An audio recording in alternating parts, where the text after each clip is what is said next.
I caught her sneaking out of my apartment at 2 a.m. She glared and said, "You don't own me. I'll be back when I feel like it." I just nodded. But when she came back days later, someone was waiting for her inside, and it wasn't me. The click of the deadbolt was what woke me. It was 2:17 a.m. on a Tuesday, and the sound was wrong, too quiet, too deliberate. I saw her silhouette slip out of the bedroom, fully dressed. When I caught her at the front door, bag in hand, she didn't look guilty. She looked annoyed. Annoyed that I'd woken up. She glared at me, her eyes cold and defiant in the dim light of the hallway. "You don't own me, Mark," she hissed.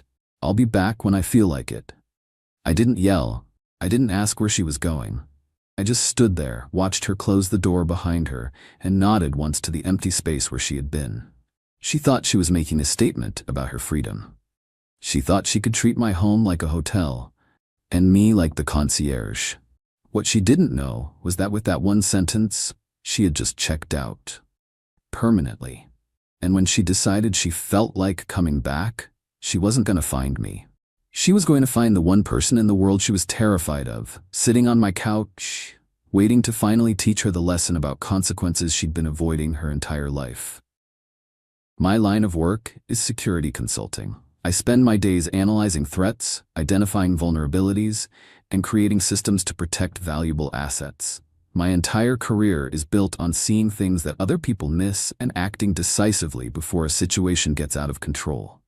It's ironic, then, that the biggest security breach of my life was sleeping in my bed for the last 6 months.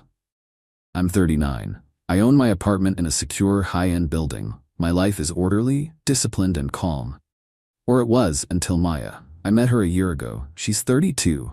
A whirlwind of chaotic energy who works as a freelance graphic designer, taking just enough jobs to fund her experiences.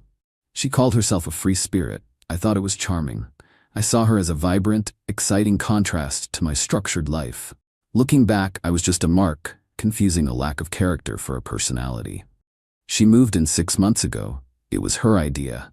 Her lease was up, and she spun a story about wanting to be more serious, about building a real life with me. I agreed, with one condition. She had to contribute. Not much, just a small, fixed amount towards utilities and groceries. I wasn't looking for a freeloader. She agreed, but the money was always late, always accompanied by an excuse. I let it slide. That was my first mistake. I was treating a vulnerability as an acceptable risk. The late nights started about 2 months ago. She'd come home smelling of smoke and cheap beer, long after I was asleep. When I'd ask where she'd been, she'd get defensive. "I was out with friends, Mark. You're not my warden." She'd use words like suffocating and controlling when all I was doing was asking a simple question. The red flags were there, waving in my face, but I ignored them. I was emotionally invested, and it was clouding my judgment. Then came last Tuesday. The click of the lock. It was a professional's touch, slow and quiet, meant to be unheard. But I'm a light sleeper. I got out of bed and walked to the hallway. She was there, at the front door, dressed in jeans and a leather jacket, her purse slung over her shoulder. She was frozen like a deer in headlights, one hand on the doorknob. The confrontation was short and brutal. There was no room for misunderstanding.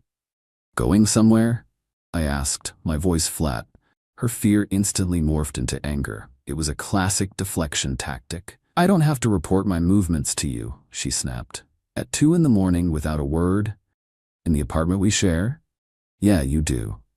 That's when she delivered the line that severed everything. She took a step towards me, her face a mask of contempt. "You don't own me, Mark. I'll be back when I feel like it." And then she was gone. The door clicked shut, and I was left standing in the silence. The hurt was there, a deep, cold ache. But my professional instincts took over. A breach had occurred. The asset, my home, my life, my peace, was compromised. The threat needed to be neutralized. I didn't call her. I didn't text. I let her walk right into the consequences I was about to build for her. My first move was to secure the perimeter. I have a state-of-the-art security system in my apartment. I logged into the admin panel on my computer. I deactivated her key fob and her entry code. I changed the master code. As of 2:25 a.m., she was physically locked out of the building and the apartment. My second move was to cut off her internal access. I logged into our shared accounts, the phone bill, which was under my name, the streaming services, the Amazon Prime account. I changed every password and removed her as an authorized user. Her comfortable, subsidized life was being systematically dismantled. My third and final move was the most important. It was the one she would never see coming. I thought about who she was, what she valued. She valued her so-called freedom, which was really just an escape from responsibility.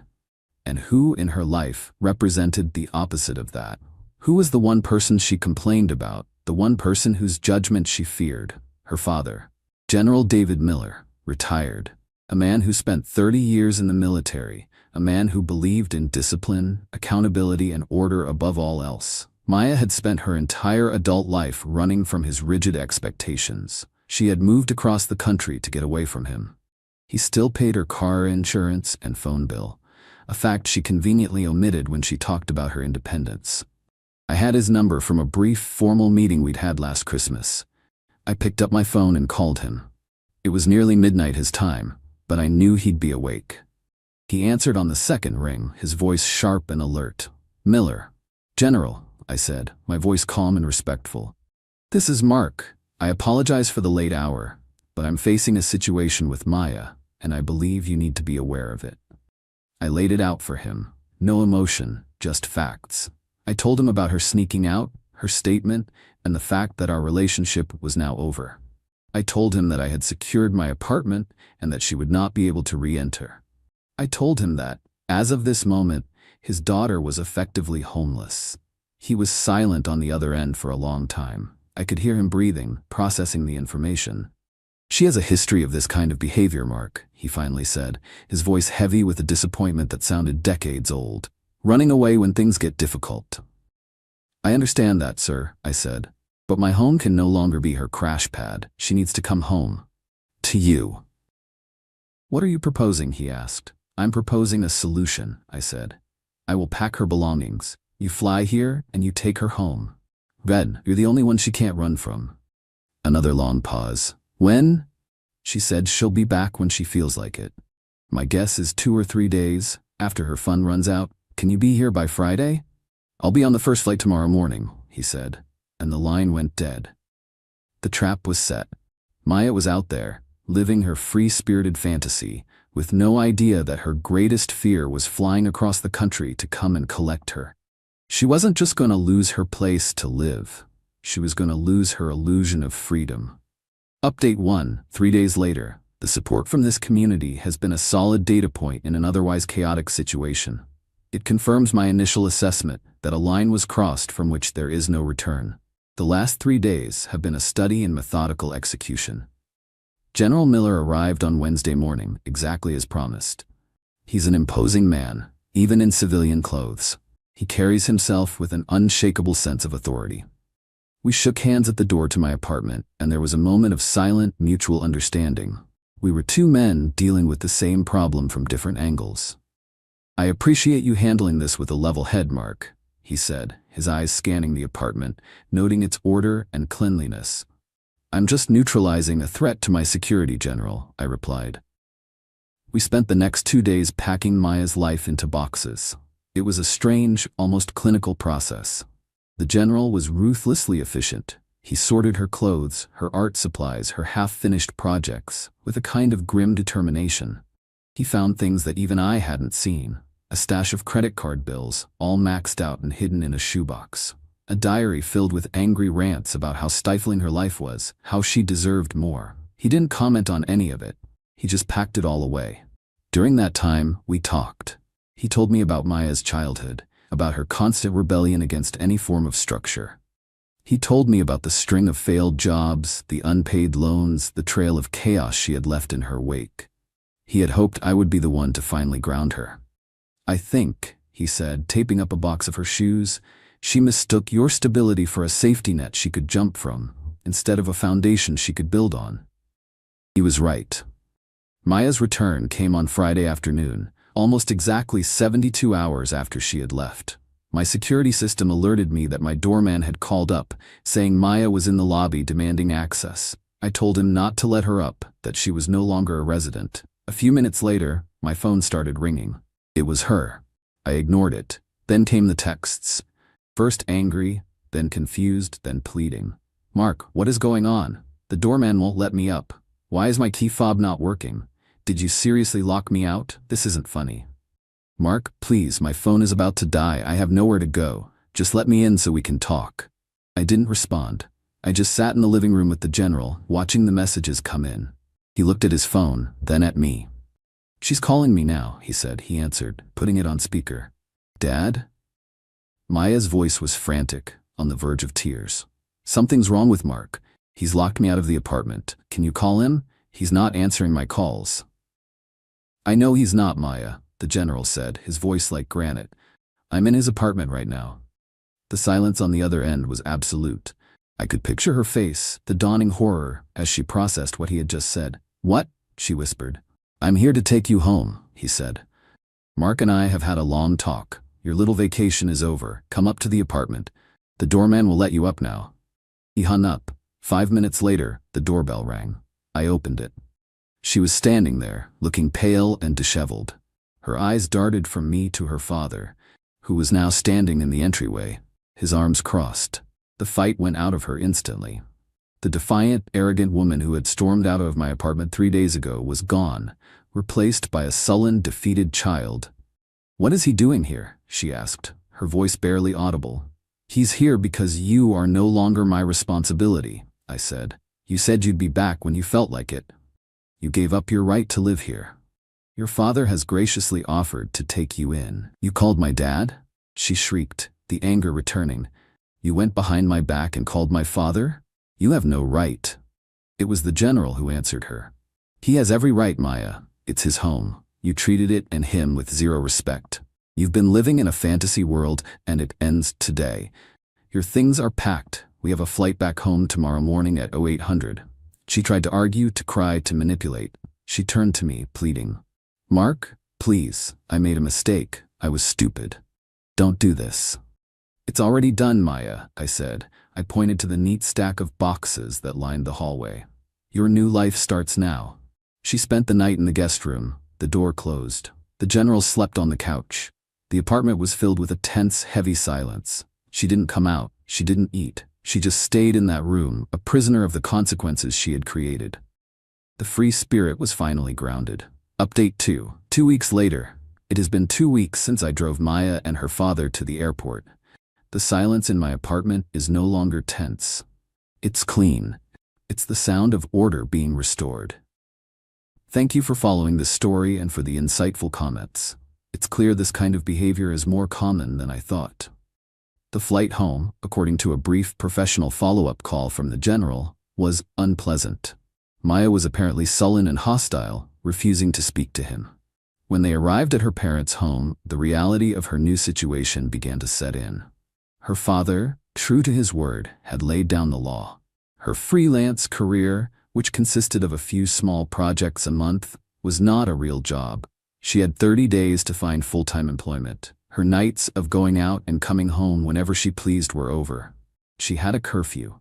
She was expected to contribute to the household, to clean, to cook. She was, for the first time in her adult life, being treated like an adult with responsibilities, and she was not handling it well. Her attempt to rally support and paint me as the villain failed spectacularly.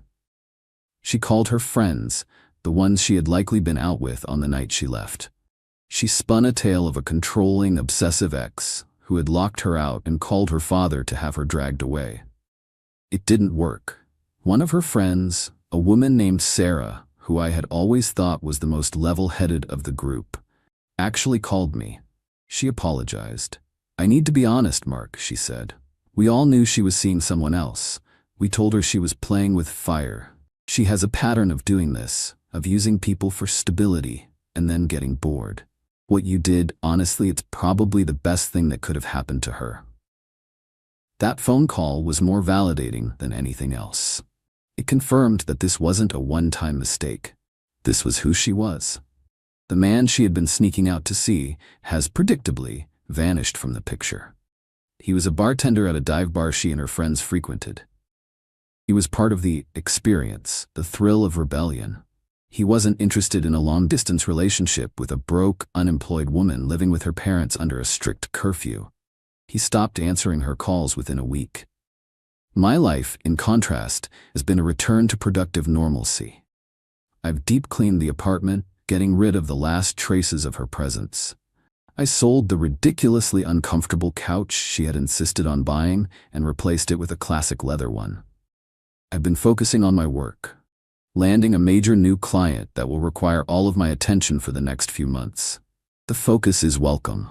It's clean, logical, and the outcomes are predictable. I did have one final piece of business to handle. Maya had left behind a few valuable items, including a laptop and some professional camera equipment that I had bought for her to help her with her design business.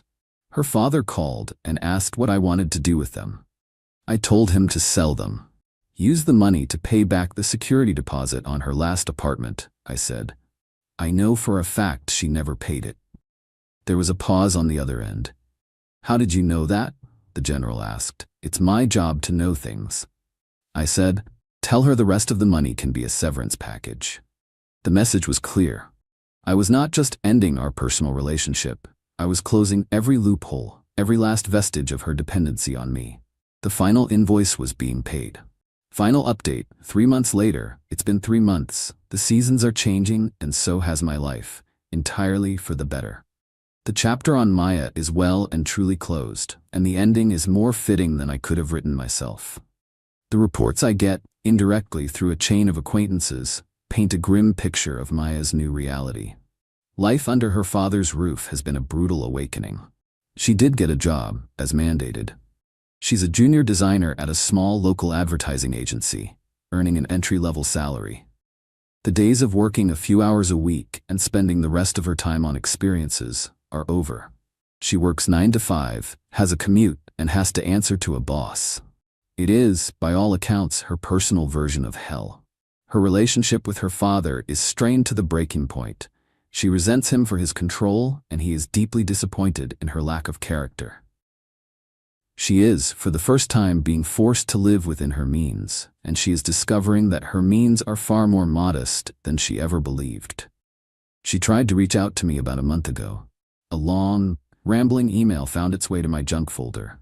It was a classic manipulation attempt, filled with phrases like, "You were my rock," and "I didn't know how good I had it." She blamed her behavior on fear of commitment, on her upbringing, on everything but herself. She ended it by saying she had changed, that she was finally growing up, and asked if we could just talk. I deleted it without a reply. People don't change because they're forced into a new situation. They change when they take responsibility for getting themselves there. She wasn't taking responsibility. She was just looking for an escape route from the consequences. The most satisfying part of this whole ordeal wasn't the confrontation. It was the quiet, methodical process of reclaiming my life. The revenge wasn't a loud, explosive event. It was a silent, strategic removal of a threat. I identified the vulnerability, assessed the risk, and executed a plan to neutralize it. She thought her power was in her defiance, in her ability to come and go as she pleased. She never understood that real power lies in stability, in self-sufficiency, in the quiet confidence of a man who owns his own life. I didn't need to scream or rage to win. I just needed to make one phone call and let the natural order of her life reassert itself. I'm seeing someone new now, an architect. She's brilliant, driven, and her life is as well structured as the buildings she designs. We have conversations about foundations, about integrity, about building things that last. When she stays the night, she doesn't sneak out. She's there in the morning, making coffee, talking about our plans for the day. It's a partnership, not a sponsorship. Maya's final desperate act was to tell people I had ruined her life. But I didn't. I just stopped letting her ruin mine. I opened the door, and she walked out of it. Her father was just the consequence waiting on the other side. She said I didn't own her. And she was right, but she didn't own me either. And the moment she forgot that, the game was over. She just didn't know it yet.